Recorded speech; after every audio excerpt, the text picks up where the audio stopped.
सलमान, आपसे मैं पूछना चाहूँगी, ग्रुप स्टेज में गलती डेफिनेटली हुई न्यूजीलैंड से जब वो खेल रहे थे अगेंस्ट टीम भारत।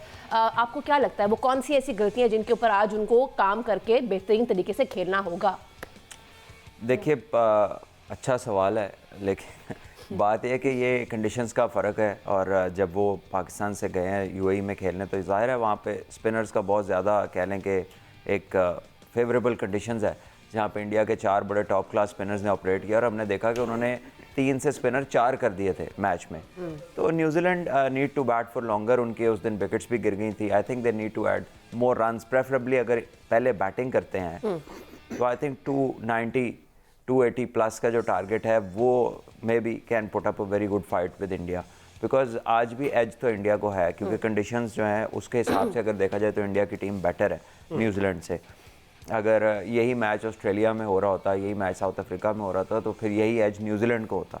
लेकिन क्योंकि ये मैच दुबई में हो रहा है और इस एग्जिस्टिंग टीम के साथ ये एडवांटेज इंडिया तो है। और क्या समझते हैं, सेम प्लेइंग 11 से ही न्यूजीलैंड को जाना चाहिए या फिर कुछ आपको लगता है कि तब्दीली हो सकती है और माइट भी पॉसिबल कि वो इम्पैक्टफुल हो सकता है? देखिए, शायद डेवन कॉनवॉय विल यंग की जगह आ जाएं तो एक लेफ्ट इंक्रीज हो जाए, क्योंकि 3 लेफ्ट आर्म स्पिनर हैं, 2 लेफ्ट आर्म फिंगर स्पिनर्स हैं और 1 लेफ्ट आर्म रिस्ट स्पिनर है।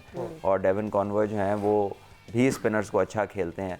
और I think with in with his experience, क्योंकि वो इंडिया के खिलाफ काफ़ी खेले भी हैं, तो मे बी वो एक एडिशन वो चेंज हो जाए। बाकी तो न्यूजीलैंड की जितनी भी टीम है वो बहुत अच्छा खेल रही है। मैट हेनरी का होगा कि अगर वो खेलते हैं या नहीं खेलते हैं, बिकॉज उन्हें कंधे पे चोट लगी थी, एक कैच उन्होंने लिया था पिछले मैच में। सो आई रियली होप कि वो ठीक है, क्योंकि वो अभी तक इस टूर्नामेंट के हाईएस्ट विकेट टेकर हैं। और आई थिंक कि न्यूजीलैंड को उन्होंने हर ही मैच में बहुत ही अच्छे स्टार्ट्स दिए हैं। एमएस साहब, 25 साल के बाद after 25 years New Zealand versus Bharat एक और फाइनल होने वाला है, और मजीद क्या स्टैट्स है, किसका पलड़ा इस चैंपियन ट्रॉफी की अगर बात की जाए इसमें भारी रहा है? देखें, इसमें अगर सबसे पहले इंडिया और न्यूजीलैंड के हेड टू हेड मैचेस की बात करें तो 61 मैचेस जो हैं वो इंडिया ने जीते हैं, 119 मैचेस इनके अब तक हुए हैं, 50 मैचेस न्यूजीलैंड जीते हैं। चैंपियंस ट्रॉफी में 2 मैचेस न्यूजीलैंड जीता है, इंडिया जीता है। लेकिन इंडिया और न्यूजीलैंड के मैचेस में खास बात यह है कि इंडिया के बारे में हम चूँकि सुनते हैं कि इंडिया आमतौर पर जो है वो अपने होम ट्रैक में जीता करता था। न्यूजीलैंड एक ऐसी टीम है जिसके अगेंस्ट इंडिया का अवे रिकॉर्ड भी काफ़ी बेहतर है। 30 ओडीआई मैचेस ऐसे हैं जो इंडिया से बाहर उन्होंने न्यूजीलैंड को हराया हैं, जिनमें से 16 मैचेस जो हैं वो न्यूट्रल वेन्यूज पर हुए हैं। तो इंडिया का रिकॉर्ड न्यूजीलैंड के अगेंस्ट न्यूट्रल वेन्यूज पर भी काफ़ी बेहतर है। लेकिन आज जिस तरह से बात साहब ने पहले कहा कि दुबई एक फेवरेबल कंडीशन है इंडिया के लिए, इस सेंस में कि इंडिया अब तक जितने मैचेस खेला सारे वहाँ पर खेला है, सबसे कम ट्रैवल भी इंडिया ने किया है। उनके अगेंस्ट न्यूजीलैंड की टीम जो है वो मध्य मुकाबिल है, उसने सबसे ज़्यादा ट्रैवल किया है इस टूर्नामेंट में। लेकिन जो ये बात चूँकि बार बार की जा रही है, लेकिन मेरा ये ख्याल है कि हम सोलली इस वजह से इंडिया की टीम को फेवरेट करार नहीं दे सकते कि इंडिया की टीम को कंडीशन फेवर कर रही है। इंडिया ने अच्छी क्रिकेट भी खेली है और इंडिया जो है वो इससे प्रीवियस आईसीसी इवेंट्स के फाइनल्स के अंदर भी जा रहा है। वो जहां भी फाइनल हुए हैं 2023 में उन्होंने सबसे ज़्यादा ट्रैवल भी किया था। तो इंडिया को एडवांटेज यकीनन हासिल है दुबई में, लेकिन इंडिया की टीम ने अच्छी क्रिकेट भी खेली है जिसकी तारीफ होनी चाहिए। अच्छा, जहां ये बात हो रही है, आई थिंक ये बात बिल्कुल सही है, वेन्यू की वो कंडीशंस की बात एक साइड पे रखते हैं, वाकई टीम अच्छी है, there is no doubt about it, that is why they are playing finals. But बात करते हैं सैंटनर की प्रेसर में, उन्होंने कहा कि बिल्कुल अगर हम बात करें वरुण की, सलमान लास्ट मैच में 5 विकेटें हासिल की अगेंस्ट टीम न्यूजीलैंड, एंड वो कह रहे हैं कि हाँ, he is a threat for us, because आप जितना ज़्यादा खेलते हैं आप एक दूसरे के खेल को समझ पाते हैं। वरुण ने इतना खेला भी नहीं है इनके खिलाफ आईपीएल में, he has been playing, but again ये उनके लिए एक थ्रेट है, वो कह चुके हैं। तो अब ये जो न्यूजीलैंड है कैसे तैयारी करके आएगा अगेंस्ट वरुण?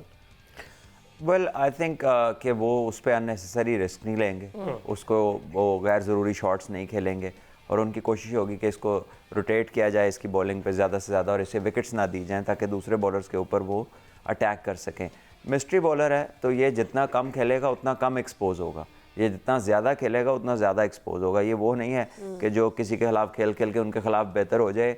मिस्ट्री बॉलिंग एक ऐसी बॉलिंग है कि जिसमें ज़ाहिर है जैसे जैसे मिस्ट्री हल होना शुरू होती है, आपको एक्शन रीड होना शुरू हो जाता है, आपको पता लगता है कि हाथ से निकला बॉल अंदर आना है या बाहर जाना है, तो खेलना आसान हो जाता है।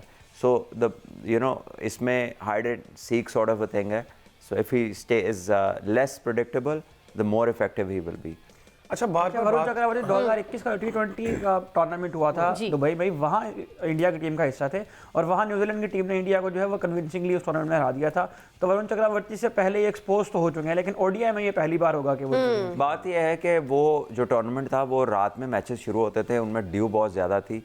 इंडिया कोई टॉस नहीं जीता था, सारे के सारी दफ़ा गीले बॉल से इंडिया ने बॉलिंग की थी। तो गीले बॉल के साथ तो आप कोई भी है कुछ होता ही नहीं है, तो इसलिए वरुण चक्रवर्ती का वो इतना अच्छा नहीं रहा था टूर्नामेंट, जिसके बाद वो फिर बाहर हुए टीम से, विकेटलेस थे, but then he went back, you know, और ज़ाहिर है उन्होंने मेहनत की होगी, काफ़ी बॉलिंग में भी इम्प्रूवमेंट लाए होंगे, तो उसके बाद अब तो टोटली डिफरेंट है, अब तो ड्यू भी नहीं आ रही और मैच आधे से ज़्यादा तो दिन में होता है। लेकिन टॉस हारने की स्ट्रीक तो बहरहाल इंडिया की बरकरार है। लेकिन 27 11 टॉस जो है वो अच्छा मुस्तकिल 11 हार चुके हैं मुसलसल ODI क्रिकेट। consecutive लेकिन एक 11। आपने चीज देखी है ना, चाहे वो टॉस नहीं भी जीते मैच, वो फिर भी जीत गए। तो सलमान, फाइनल के लिए ये टॉस कितना अहम रोल प्ले कर सकता है? जब 11 दफ़ा नहीं अहम हुआ तो फिर आज क्या हुआ? फाइनल में भी कोई फर्क नहीं पड़ता। ये अच्छा था।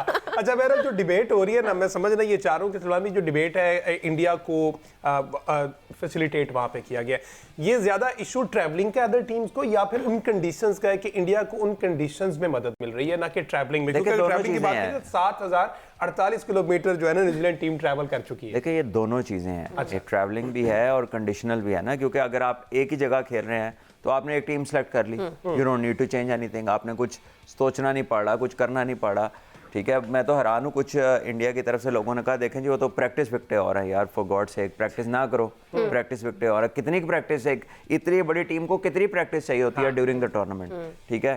तो I don't know how they come across this sort of अच्छा ये थिंकिंग। कंडीशनल बेस को जस्टिफाई इस तरह से किया जा रहा है, इंडिया से आवाजें आ रही कि अगर इंडिया की टीम पाकिस्तान ट्रैवल करती तो आपने भी तो सिर्फ लाहौर का वेन्यू सेट किया हुआ था हमारे लिए, आपने भी लाहौर सेट के, पीसीबी ने कहा था कि इंडिया सिर्फ लाहौर में खेलेगी और ये भी हो सकता है कि वापस इंडिया चल जाए फिर इधर आ जाए। तो अगर तो ये तो कंडीशनल बेस आपकी लिमिटेशंस है ना, हमने थोड़ी कहा था कि लाहौर में ही खेलना है, हमने तो आपको फैसिलिटेट करने के लिए कहा तो आइडियली तो ये होता कि लाहौर कराची पिंडी सारी टीमें कह रही हैं आप भी लाहौर कराची पिंडी खेलते, लेकिन अब आपकी वो क्या कहते हैं कि नखरे इतने हैं, ठीक है, नहीं रिजर्वेशन नहीं है, but it's something that has been created, ठीक है। So to facilitate that the offer was कि ठीक है फिर आप इधर खेल लीजिए, सो वो फैसिलिटेट करने का कहा जाता है। अब जिस तरह से वो वापस कह रहे हैं कि जी आपने कहा था कि लाहौर में खेलिएगा, तो वो किसी ने इस शौक में नहीं कहा था कि आप लाहौर से बाहर न निकले, वो आपको फैसिलिटेट करने के लिए कहा गया था।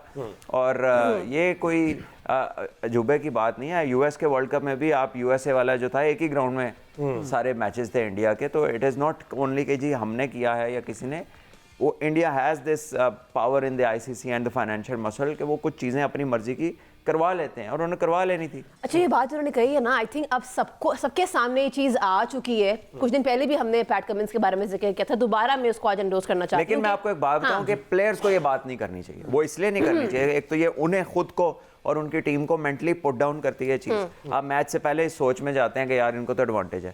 दूसरी बात यह है कि आपके क्रिकेट बोर्ड्स ने जब ये चीज़ों को सारी का माना है तो तब टूर्नामेंट शुरू नहीं हुआ, फिर आप तब बोलते एज एनालिस्ट। जब हमें कोई पूछे कि इस मैच में किसको एडवांटेज है, तो वो जब आप एनालाइज करते हैं तो डेफिनेटली इंडिया को एडवांटेज है इस चीज़ का। लेकिन एज प्लेयर्स जो है ये बात फिर आपके क्रिकेट बोर्ड को और आपको पहले करनी चाहिए थी। अब फाइनल में पहुंच के या फाइनल से हफ्ता पहले ये बातें ये अच्छी नहीं है, और ना ही इंडिया सिर्फ इसकी बेसिस पे पहुंचा। वो उन्होंने हर जगह इंग्लैंड में भी फाइनल खेला है, इधर इंडिया में सारी ग्राउंडों में खेल के वो वर्ल्ड कप का फाइनल खेले हैं। सो ऐसी कोई बात नहीं है। लेकिन व्हाट्सएप ये सारे वही बोर्ड्स हैं जो इनके साथ इन फैसलों में शामिल रहे हैं माजी में। इनके अपने जो फाइनेंशियल एडवांटेजेस थे उनको हासिल करने के लिए इंडिया के हाँ में लाते गए हैं ना, ठीक। जिसके अभी तक ऐसे ही है। जी हाँ, जिसके आप आमद हो रहे हैं तो अब इनको एक ब्रेक ले लेते हैं।